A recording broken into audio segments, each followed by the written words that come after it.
Eu vou gravar esse vídeo em meia hora ou menos, tá bom? Então eu vou me apressar, ok? Bom dia, pessoal. Meu nome é Nathalie e no vídeo de hoje nós vamos falar sobre mais um caso criminal, o caso Marta Kozak. É mais um caso brasileiro. E é claro, eu gostaria de começar esse vídeo do jeito que eu começo todos os meus vídeos de caso criminal, que é dizendo que eu não quero ofender ninguém com o que eu falo nesses vídeos, nem as vítimas, nem a família das vítimas, nem vocês que estão me assistindo. Eu faço esses vídeos por motivos educacionais para que esses casos fiquem mais conhecidos e a gente possa conversar sobre isso e, bom, discutir essas coisas, porque é importante lembrar dessas coisas e dessas pessoas.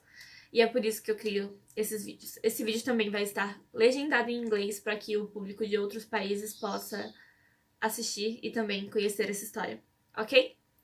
Vamos começar? Foi no dia 7 de outubro de 1996, em Goiânia, a polícia ficou sabendo que uma mulher e um menino haviam sido assassinados em uma confecção. Uma empresária de 44 anos chamada Marta Kozak e seu sobrinho de 11 anos, Henrique Taloni, foram assassinados e atacados na confecção da Marta, que é a confecção Última Página. Os dois foram mortos a facadas. A Marta foi encontrada nua, com as mãos amarradas nas costas e os pés também amarrados. E que eu saiba, não foi encontrado nenhum sinal de abuso sexual, mas não tem como ter certeza, porque pelo menos os lugares onde eu pesquisei pareciam assim não querer dar nenhum detalhe do ataque em si, a não ser a maneira como eles foram encontrados. O garoto também foi amarrado, ele foi vendado, amordaçado e ele também foi esfaqueado.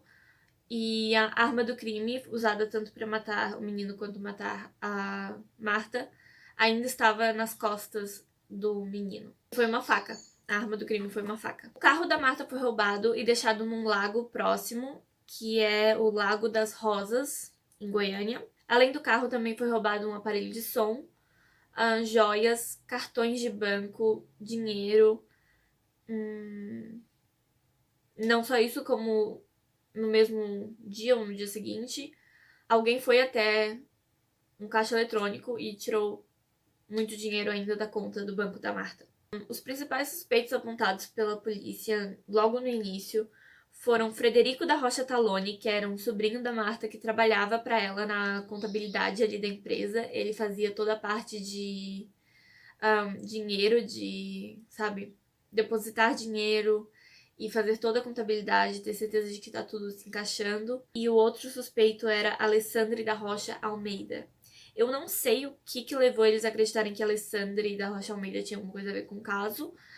Não encontrei o que ele tinha a ver com a história. Mas o Frederico foi porque ele tinha acesso a todas essas contas e todas essas senhas. Ele tinha total acesso a tudo da Marta.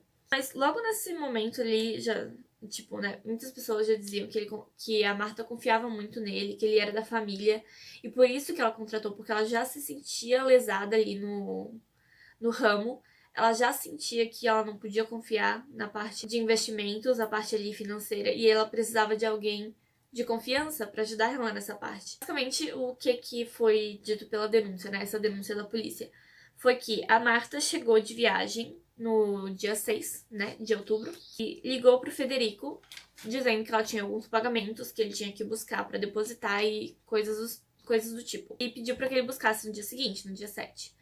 Porém, eles dizem, isso é uma coisa que a polícia disse que aconteceu, sabe? Não tem provas, não tem câmera de segurança, não tem nada disso.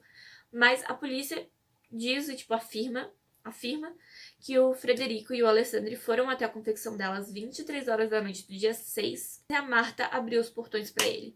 Esse é outro motivo deles acharem que foram os dois que mataram a Marta e o menino, porque ela abriu os portões. Pra seja lá quem fosse o assassino, era alguém que ela... Era alguém em quem ela confiava. Não era uma pessoa desconhecida, porque ela abriu as portas pra pessoa à noite, assim, no meio da noite. Ou então um menino abriu as portas pra essa pessoa no meio da noite. Então não tinha como ser alguém desconhecido ou alguém suspeito, sabe? Mas eu não entendo uma coisa que eles falaram assim. Se ela voltou de viagem naquele dia, por que o sobrinho, se ele queria tanto roubar, ou se ele tinha essa pretensão de roubar e assaltar a confecção, Por que ele não simplesmente roubou enquanto ela tava em viagem? Se não tinha câmeras, sabe? Será que ele não tinha chave do lugar? Isso é uma coisa que me deixou pensando, assim, se ele tivesse a pretensão ali de roubar, por que não roubar essas coisas enquanto ela está em viagem? Eles dizem, então, que depois que ela deixou eles entrarem, eles a atacaram com golpes, o que eu achei muito estranho. Eles colocaram, eu vi em uma reportagem que colocaram golpes de artes marciais. Como que vocês sabem que foram golpes de artes, sabe? Eu tô assim, como vocês sabem que foram golpes de artes marciais? Eu quero saber como vocês sabem disso. Mas não tinha isso em nenhum, sabe, em nenhum lugar tinha isso. Então eu não sei. Dizem que os dois atacaram ela, amarraram ela e iam roubar a casa e depois matá-la. Mas aí o Henrique apareceu, o menino, e ele acabou sendo uma testemunha. E então, com isso, eles acabaram tendo que prender o menino, amordaçar o menino e também matá-lo. Então, eles roubaram tudo, colocaram no carro da Marta e fugiram do local. E é isso. Realmente não tem câmera de segurança, não tem testemunhas na hora. Então é difícil. É difícil, realmente não tem provas concretas, mas eles continuam sendo os principais suspeitos. Durante as investigações, então, é claro que eles interrogaram e entrevistaram a família toda, praticamente.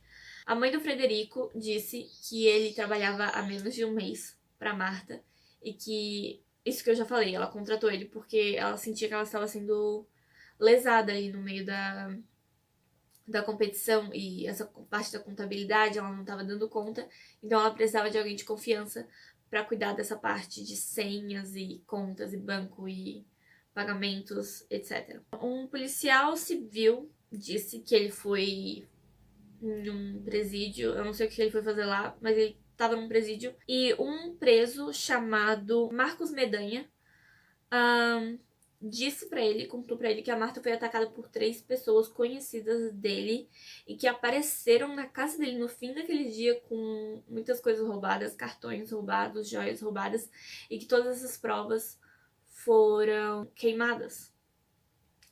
Mas não se sabe se isso é verdade, porque ele disse que as provas foram queimadas. Os 3 nomes que ele deu pro policial foram Rex, Naomi e Cida.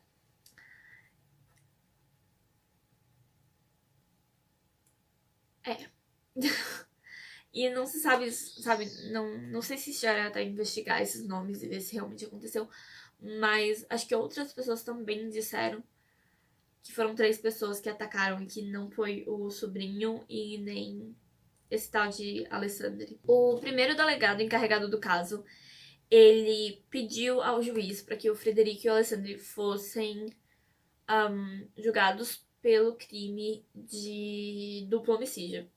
Mas o juiz falou que não, que como teve roubo, eles vão ser julgados por latrocínio. Só uma parte técnica que aconteceu que eu resolvi falar. Durante alguns anos, e com alguns anos, eu quero dizer bastante tempo, o julgamento foi adiado 3 vezes por motivos que a gente não sabe quais são. E ele gerou uma grande revolta na família, né? Porque eles só queriam, sabe, que alguém fosse punido pela morte do menino e da Marta. Então, sabe, a família ficou muito revoltada com isso, demorou muito tempo pra ter um julgamento, e mesmo assim, com as provas apresentadas, eles não tinham nada. Eles não tinham nada contra o Alessandro e o Federico. E eu concordo, isso não é suficiente. Isso, sabe, não tem provas de verdade. Não tem DNA, não tem impressões digitais, não tem câmera de segurança, não tem vídeo dele chegando no lago, não tem nada disso, deixando o carro. O Frederico ficou preso durante 60 dias, mas não tinha realmente como culpá-lo de nada, não tinha provas contra ele, então ele foi liberado, todo mundo foi liberado. É isso. A promotora do caso, ela disse que se não for descoberto quem roubou essas coisas, quem levou o carro até o lago, ou qualquer uma dessas coisas, se não tiver provas que indiquem ninguém, se mais pistas não forem encontradas, o caso vai continuar parado. Não vai ser fechado, porque ele não foi concluído, né? Então ele não vai ser fechado. Porque realmente eles não têm como concluir, assim. Mas não tem mais nenhuma pista, não tem nenhuma câmera, não tem nada. Então ficou por isso mesmo. Uma coisa que eu achei muito estranha deles terem suspeitado ali do sobrinho dela e do outro homem é que ela foi deixada nua. Se ela estava nua, amarrada, e não foi dito se havia algum tipo de abuso sexual, aconteceu alguma coisa. Mas, sabe, não faz muito sentido o sobrinho ter feito isso. Eles podiam ter amarrado ela e o menino e usado máscaras. Sabe, não tem. Eu não sei. Ficou bem curto. É um caso curto até, porque realmente não tinha muitas pistas sobre o que aconteceu. E também porque eu precisava gravar rápido. Eu gravei em menos de 20 minutos. Se você gosta desse tipo de conteúdo, casos criminais, mistérios, organização, amanhã tem, eu acho, está vindo o vídeo de como eu fiz essa maquiagem. Tem vídeo de organização chegando, tem vídeo de moda chegando, não só o vídeo dessa maquiagem, mas eu estava bem pouco inspirada e aí por algum motivo eu comecei a... Sabe, depois que eu tava arrumada, depois que eu comecei a passar o vídeo da maquiagem pro meu computador, eu de repente quis gravar. E eu gravei esse vídeo curtinho, mas eu espero que vocês gostem. Deixa um comentário se tem algum caso brasileiro que você gostaria que eu falasse. O pessoal tem pedido alguns casos paranormais. Eu não sei se eu gostaria de fazer casos paranormais, porque eu fico um pouco sem graça falando sobre isso. Eu não sei se eu gostaria de falar de casos paranormais. Histórias paranormais eu adoraria, porque histórias, sabe, não preciso levar tão a sério. Se você tem algum caso brasileiro criminal que você gostaria que eu falasse, ou qualquer caso de qualquer outro lugar no mundo, aceito. De qualquer lugar no mundo, aceito sugestões. Muito obrigada por assistir esse vídeo e eu vejo vocês no próximo. Tchau!